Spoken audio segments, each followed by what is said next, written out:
महाराष्ट्राचा विकास कशा पद्धतीने घडू शकतं याचं उत्तर आजच्या निकालांनी दिलेलं आहे.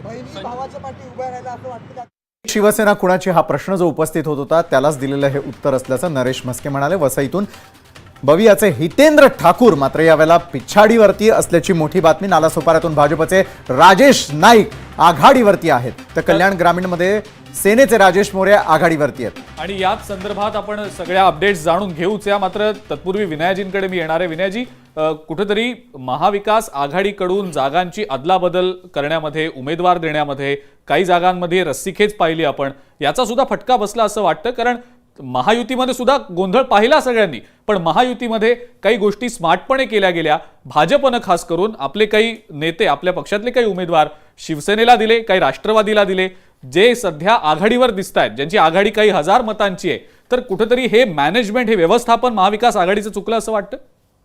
असं आत्ताच्या आकड्यांवरून म्हणायला हरकत नाही, कारण की आपण सुरुवातीला जेव्हा बघितलं, जेव्हा सीट शेअरिंगच्या चर्चा सुरू झाल्या होत्या, तेव्हा महायुती असू दे किंवा महाविकास आघाडी असू दे, दोन्हीमध्ये चर्चा अशा होत्या. महायुतीमध्ये तर जास्त गोंधळ होते सुरुवातीला, जिथे आपण बघितलं की राज्यभरातून असं वाटलं होतं की मैत्रीपूर्ण लढती महायुतीत जास्त होतील. महाविकास आघाडीत त्या मनानी ज्या सीट शेअरिंगच्या चर्चा होत्या त्या बऱ्यापैकी ट्रॅकवर होत्या. पण सुरुवातीचं चित्र हे काही काळात आपण बदललेलं पाहिलं. एकीकडे महायुतीने आपल्या मैत्रीपूर्ण लढतींमध्ये एक अंडरस्टँडिंग निर्माण केलं, ज्याच्यातून आपले कॅन्डिडेट्स होते ते दुसऱ्या पक्षांना दिले, तिथून त्यांना उभं केलं. म्हणजे एकंदर जो त्यांचा काउंट असेल तो काउंट त्या प्रकारे मेंटेन करत, त्यांचा मान राखत, आपले कॅन्डिडेट्स उभे करत तिथे अंडरस्टँडिंग निर्माण केलं गेलं. क्लिअरली केंद्रातून जे नेतृत्व होतं त्यांनी सांगितलं की बंडखोरी सहन केली जाणार नाही आणि तशा प्रकारची पावलंही उचलली गेली.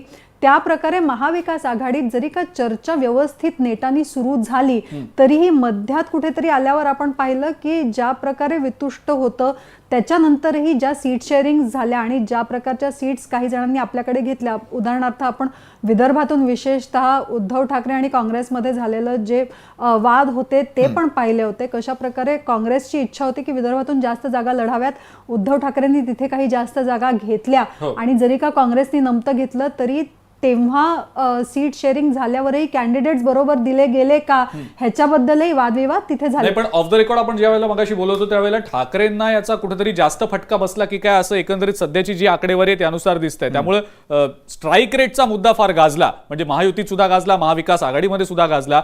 जितक्या जागा लढवल्या गेल्या नाही होत ते बोलूच या, येतोच ना आपल्या बोलूच या, पण स्ट्राईक